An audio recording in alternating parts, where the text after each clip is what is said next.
Athiveera Ramapandian sir, பொதுவாக தென் தமிழ்நாடு அப்படின்னா அங்கே அதிமுக திமுக கட்சி மாச்சரியங்களை எல்லாம் தாண்டி அங்கே கள நிலவரம் அப்படிங்கிறது எப்படி இருக்கு, எப்படி இருக்கும் பொதுவாக ஒரு தேர்தல்? இல்லை, பொதுவாகவே வந்து அதிமுகவினுடைய கோட்டை தான் தென் தமிழகம்.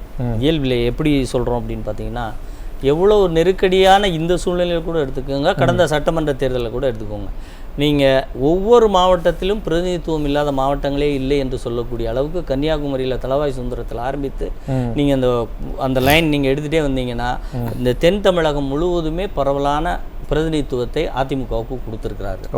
இது மிக தெளிவாக தெரியும். அதே மாதிரி தென் தமிழகத்தில் அதிமுக சில இடங்களில் தோல்வி சந்திச்சுன்னா அந்த தோல்விக்கான மார்ஜின் பார்த்தீங்கன்னா மிக மிக குறைவு. ஒரு தென்காசியிலாம் 356 வாக்குகள் தென்காசி தொகுதி இழப்பு.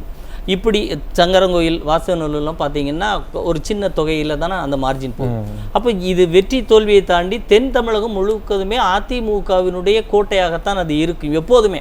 அது இர்ரெஸ்பெக்டிவ், நீங்கள் வந்து எவ்வளவு அவதூறு பொய் செய்திகள் முரணான கருத்துக்கள் இப்படி பிரிவு இருக்குது, பிளந்து போச்சு, அதிமுக பலகீனமாக இருக்குது, இப்படி பல குற்றச்சாட்டுகளை வைத்த போதும் தெளிந்து அந்த மக்கள் வந்து அதிமுகவின் ஓட்டு வங்கியை இங்கு யாராலும் எதுவும் செய்ய முடியாது என்கின்ற அளவுக்கு ஓட்டு வங்கியை அவங்க வந்து அதிமுகவுக்கு கொடுக்கிறார்கள் ஒவ்வொரு தேர்தலும். இது அந்த வெற்றி மார்ஜின் அப்படிங்கிறது வேணால் ஒரு மிகச்சிறிய அளவில் அது மாறுபட்டிருக்க ஒழிய தென் தமிழகத்தில் செல்வாக்கைன்னு போய் பேசுகிற அளவுக்கெல்லாம் அதிமுகவினுடைய செல்வாக்கை யாரும் வீழ்த்தவோ அல்லது தொட்டு பார்க்கவோ முடியாது. அதுதான் இயல்பான நிலைமை. அந்த கான்ஃபிடன்ஸ்க்கு காரணம் என்ன? இல்லை, அந்த கான்ஃபிடன்ஸ் வந்து சார் அதிமுக என்கின்ற அந்த இயக்கத்தோடு அங்கே இருக்கக்கூடிய மக்கள் தங்களுடைய வளர்ச்சியை பரிணாமத்தை அப்படி கட்டமைத்து கொண்டிருக்கிறார்கள். அதுதான் அந்த மண்ணினுடைய அந்த மக்களினுடைய இயல்பான குணம். இதை நீங்கள் வந்து சமூக ரீதியாக கொண்டு போய் இதை பிரித்து விடலாம் என்று இப்போ நீங்கள் இன்னும் ஓப்பனாக அவர் ஸ்டாலின் போன்றவர்கள் வைக்கிற குற்றச்சாட்டு, ஓபிஎஸ் தனியாக இருக்கார், டிடிவி, இவர்களுடைய நிலைமை என்னங்கிறத போன தேர்தலில் அமமுக என்கின்ற கட்சி நாடாளுமன்ற தேர்தலாக இருந்தபோது கூட தன் தலைமையில் ஒரு கூட்டணி அமைத்து எல்லாத்துக்கும் சீட்டை பிரித்து கொடுத்தார். இன்னைக்கு ஒரு சீட்டு கேட்ட இடத்துல 2 சீட்டு கொடுத்துட்டாங்களேன்னு போய் நிற்கிறாரு. அதுவும் எங்கே போய் நிற்கிறாரு? தேனியில் போய் நிற்கிறாருன்னா அவருடைய அந்த செல்வாக்குன்னு இவங்க எந்த பிம்பத்தை கொண்டு வருகிறார்களோ நீங்க இவ்வளவு உடைச்சு பேசுனதாலதான் எனக்கும் இந்த சந்தேகம் வருது. எடப்பாடி கே பழனிசாமி அவர்கள் அதிமுகவினுடைய பொதுச் செயலாளர் ஆக போறாரு, அந்த ஒற்றை தலைமை அந்த இஷ்யூ வந்ததிலிருந்து என்னன்னா ஒரு குறிப்பிட்ட சமூகத்துக்கு எதிராகவே அதிமுகவை கட்டமைச்சிட்டு வராங்களோ, அதைத்தான் இப்போ வரைக்கும் அந்த தேர்தலை எடுத்துட்டு வரணும்னு நினைக்கிறாங்களோ? இல்லை, அப்படி இல்லை சார். அது ஒரு சிறிய உதாரணத்தை சொல்றேன். அதாவது இந்த பொதுக்குழு ஒரு தேதியை குறிப்பிடுகிறது. அந்த பொதுக்குழு தேதி குறிப்பிடுகிற போது அங்குள்ள மக்கள் வந்து ஒரு குறிப்பிட்ட மக்கள் டிடிவி வந்து அந்த தென் பகுதியில் சுற்றுப்பயணத்தில் இருக்கார் சார். நிறைய ஒன்றிய செயலாளர்கள்லாம் அந்த வரவேற்பில் கலந்துக்கிட்டாங்க. ஆனால் பொதுக்குழு அறிவிப்பு என்று வந்தவுடன் அவர்கள் கட்சி எங்கே அழைக்கிறதோ அங்கே தான் போனாங்க. யாரும் வந்து டிடிவி பின்னாடி போய் நிற்கல. அந்த அதிமுகவினுடைய பொதுக்குழு அங்கீகாரம் பெற்ற நிர்வாகிகள் அனைவரும் கட்சி எங்கே அழைக்கிறது என்னை, அந்த இடத்துக்கு தான் நான் போவேன். சமூகம் சார்ந்த சிந்தனை என்னிடத்தில் இல்லை, அரசியல் ரீதியாக நாம் இணைக்கப்பட்டிருக்கிறோம் அப்படிங்கிறது மிக தெளிவாக சொன்னார்கள் சார். சார், அந்த பொதுக்குழுவுக்கு தென் தமிழகத்திலிருந்து வந்த அனைத்து பொதுக்குழு உறுப்பினர்களும் அந்த மக்களுடைய பிரதிநிதிகளாக வந்து இல்லை, இந்த இயக்கம் எடப்பாடியார் அவர்களுடைய தலைமையில் தான் இயங்க வேண்டும் என்று மக்கள் விரும்புகிறார்கள் என்பதை அவர்கள் அங்க வந்து சொல்றாங்க. நீங்க தேர்தலை ஒரு பக்கம் வச்சிருங்க, அப்ப கழகத்தினுடைய பொதுச் செயலாளராக இவர் இருக்க வேண்டும் என்பதை நீங்க ஒரு உதாரணத்துக்கு தென் தமிழகம் அப்படிங்கிற அந்த டேர்ம் சொல்றீங்கல்ல, தென் தமிழகம்ங்கிறது தமிழகத்துல பாதி, அப்ப அதிமுகவுல பாதி பொதுக்குழு உறுப்பினர்கள் இல்லாம பொதுச் செயலாளர் எப்படி ஆக முடியும்? அப்ப அந்த ஃபோர்ஸ் எங்க இருக்கு? அப்ப அந்த மக்களுடைய இப்போ இன்னும் கொஞ்சம் டீப்பா போங்க, ஒரு ஒன்றிய செயலாளரோ ஒரு மாவட்ட செயலாளரோ ஒரு கட்சியை அந்த மாவட்டத்தில் ஒன்றியத்தில் நடத்துவது எவ்வளவு கஷ்டம். எனக்கு புரியுது. அதுவே நான் என்ன கேட்க வரேன்னா எனக்கு புரியுது. இதுதான் நீங்க வந்து கோர்ட் உட்பட தேர்தல் ஆணையம் உட்பட எல்லாத்துலயும் நீங்க ப்ரூவ் பண்ணிட்டீங்க. கட்சிக்குள்ள இருக்கக்கூடிய இல்ல கட்சிக்குள்ள இருந்து அதை பத்தி நான் கேட்கல.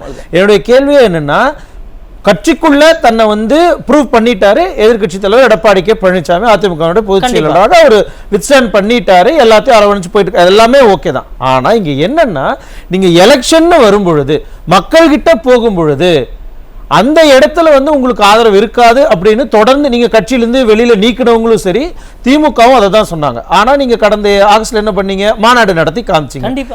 இப்ப இந்த எலெக்ஷன்ல இது எல்லாம் சேர்ந்து அதிமுகவுக்கு ஆதரவாக இருக்கா, இல்ல இன்னும் அவங்க சொல்லக்கூடிய அந்த நிலைமையில இருக்கா? சரி, இப்ப நீங்க அந்த தேர்தல் அரசியல்லே வரும். இப்போ 2019 நாடாளுமன்ற தேர்தல் எடுத்துக்கோங்க. நாடாளுமன்ற தேர்தலின் போது அதிமுக பெற்ற ஓட்டு சதவீதங்களே எடுத்துக்கோங்க, ஒரு எம்பிக்கள் கூட வரல அப்படிங்கிற நிலைமையில வச்சுக்கோங்க. 2021 ஓரளவு அதிமுக தன்னை கட்டமைத்து கொண்டு தேர்தலை சந்திக்கிறது. கிட்டத்தட்ட 66 எம்எல்ஏக்கள். 66 எம்எல்ஏக்கள்னா இன்னைக்கு ஒரு எம்பி தொகுதிக்கு 6 எம்எல்ஏக்கள் வச்சிங்கன்னா 11 எம்பி தொகுதிக்கான ஸ்ட்ரென்த்தை அதிமுக பெற்றிருக்கிறது அப்படிங்கிறது ஒரு கணக்கில் வச்சுக்கோங்க. அது எவ்வளோ நாட்களில், அதாவது 2019க்கும் 2021க்குமான கால இடைவெளி எவ்வளவு? வெறும் 2 ஆண்டுகளுக்குள்ள இவ்வளோ பெரிய வெற்றி இலக்கை அதிமுக தொடுகிறதுனா, தேர்தல் ரீதியாகவும் அதிமுகவும் எடப்பாடியாரும் தன்னை தென் தமிழகம் அல்ல தமிழகத்தின் அனைத்து பகுதிகளிலும் கட்டமைத்து அதை வெற்றியாக காமித்திருக்கிறார்கள்ங்கிறதா யதார்த்தமான உண்மை. சரி, இப்போ உங்களுக்கு ஆதரவு இருக்கு அப்படின்னா ஏன் திமுகவுக்கு ஆதரவு இல்லை அப்படிங்கிற ஒரு கொஸ்டின் வரும். நிச்சயமா என்ன, எதனால, என்ன ரீசன்? நான் இன்னைக்கும் சொல்றேன், திமுக அதாவது எப்போது அதிமுக என்கின்ற ஒரு இயக்கம் உதயமானதோ அதிலிருந்து இதுவரை வளராத ஒரு இயக்கம் என்று சொன்னால் அது திமுக சார். திமுக ஆட்சிக்கு வந்தால் ஒன்று கூட்டணி கட்சிகளால் வந்திருக்கும், அல்லது அதிமுகவில் தலைமைக்கான தேடலில் நாங்கள் இருக்கிற போது ஜெயித்திருப்பார்கள். நீங்க அரசியலை மிக தெளிவாக எடுத்து பாருங்க. அதனால திமுக வந்து இது போன்ற பொய் பிரச்சாரங்களை இல்லாத ஒன்றை இருப்பதை போல தென் தமிழகத்தில் இப்படி அதிமுக தென் தமிழகத்தில் எப்படி சார், தென் தமிழகத்தில் வெள்ளம் வந்தது என்கின்ற செய்தியே தமிழகத்திற்கும் உலகத்துக்கும் பிரகடனப்படுத்தியது எதிர்க்கட்சி தலைவர் எடப்பாடியார். அங்க போய் நின்னதுக்கு அப்புறம் தான் வேட்டியை மடிச்சு கொண்டு தூத்துக்குடியில போய் இவ்வளவு வெள்ளம் இருக்குன்னு சொன்ன உடனே தானே வந்தீங்க. நீங்க அப்ப எங்க இருந்தீங்க? இந்தியா கூட்டணி உடைஞ்சு போய்கிட்டு இருந்த இந்தியா கூட்டணியை கட்டி பூசுவதற்காக அங்க போய் டெல்லியில உட்கார்ந்துருந்தீங்களா? தமிழ்நாட்டில் இதுவரை எந்த ஒரு முதலமைச்சராவது தமிழகத்தில் வெள்ளம் புயல் பாதிப்பின் போது டெல்லியில போய் காத்து கிடந்ததாக வரலாறு உண்டா சார்? இப்படிப்பட்ட ஒரு கட்சி வந்து தென் தமிழகத்தில் அதிமுகவுக்கு செல்வாக்கு இல்லைன்னு சொல்றது எப்படி இருக்குன்னா, அதாவது தன்னால் இயலாதவன் ஏதாவது சொல்லிவிட்டு போவான் என்கின்ற கதையா தான் இருக்கே ஒழிய இதுல சிறிதளவு கூட உண்மை கிடையாது. அதிமுக தென் தமிழகத்தில் மிகப்பெரிய செல்வாக்கோடு தன்னை மீண்டும் புனரமைத்து பேசுவோம். அதை இன்னும் எப்படியெல்லாம் அதை நீங்க வளர்த்தி கொண்டு வந்தீங்க கூட பேசுவோம். திரும்ப வர அதுவே ராம ரொம்ப சுருக்கமாக உங்க இறுதி கருத்து, ஏன் சவுத்துல அதிமுக ஒரு ஸ்டெப் திமுகவோட மேல இருக்கு? நிச்சயமா அந்த அதுக்கு பதில் சொல்றதுக்கு முன்னாடி ஒரே ஒரு விஷயம், ஒரே ஒரு கேள்வியை நான் கேட்கிறேன். 7.5% இடஒதுக்கீடு கொடுத்தார் எடப்பாடியார். ஆளுநர் கையெழுத்திட மறுத்த போதும் எங்களுடைய அதிகாரத்தில் நாங்கள் இதை கொடுப்போம்னு சொன்னோடனே ஆளுநர் அடிபணிந்து கையெழுத்து போட்டார். நாங்கள் ஆளுநரை எதிர்ப்போம், நான் பெரிய சிங்கம் புலி கரடி எல்லாம் சீன் போடுறீங்கல்ல. நீங்க தேர்தல் அறிக்கையில 2.5% எய்டட் ஸ்கூலுக்கும் கொடுப்பேன்னு சொன்னீங்கல்ல, அந்த வாக்குறுதியை கொடுக்கறதுக்கு ஏதாவது இருக்கா? அது கொடுக்கணும்ல. நீங்க என்ன அரசியல் உங்களுக்கு தெரியும்? என்ன கூட்டணி கட்சி இது? என்ன திமுக பெரிய இடஒது சமூக நீதி கட்சி? ஒரு 2.5% கொடுக்க துப்பு இல்ல? என்ன சார் பெரிய கட்சி? நீங்க என்ன செஞ்சீங்க சொல்லுங்க? 2.5% கொடுக்க துப்பு இல்லாத ஒரு கூட்டணியில சேர்ந்து நாங்க தூக்கி பிடிக்கிறோம் சொல்லுங்க, மார்க்கெட்டி சொல்லுங்க சார். அந்த 2.5 அப்பே கொடுத்துறோம். எப்ப ஏன் கொடுக்கல? உங்க நீங்க சார் நாங்க 7.5% கொடுத்தோம். இல்ல இது வாதமா வேண்டாமா? இது வாதமா வேண்டாமா? இல்ல இது வாதமா வேண்டாமா? உங்களுக்கு இல்ல துப்பியா உங்களுக்கு இல்ல. நம்ம என்ன சொன்னோம்? வெக்கோ மானோ சூடு சொரணை இருக்கணும்னு சொன்னோம்ல. வெக்கோ மானோ சூடு சொரணை எல்லாம் கேட்பாங்க. அப்ப எப்படிப்பட்ட கம்யூனிசம் என்பது மக்களுக்கு தெரியட்டும். சொல்லுங்க சார், என்ன நாலு வார்த்தை சேர்த்து சொல்லுங்க. நான் சொல்றேன், இல்ல அந்த கம்யூனிசம் ஏன் 2.5% தேர்தல் வாக்குறுதிகள் கொடுக்கலன்னு கேட்டா அதை யோசிச்சு நீங்க ஏன்டா 10 கொடுக்கலன்னு கேக்குற அந்த அறிவுத்தனம் இருக்கு பாருங்க. கம்யூனிசம் சார், இந்த மாதிரி ஒரு வளர்ந்த கம்யூனிசத்தை இந்த வாழ்க்கையில் இந்த உலகத்தில் யாருமே பார்த்திருக்க முடியாது.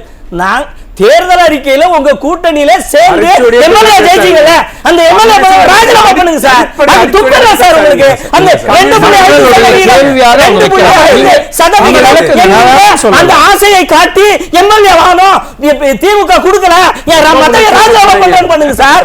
நீங்க போராடுவீங்க, எங்க போராட்டம்? 2.5% கொடுக்கலன்னு சொன்ன திமுகவே குடு தேர்தல் போராடுனீங்களா?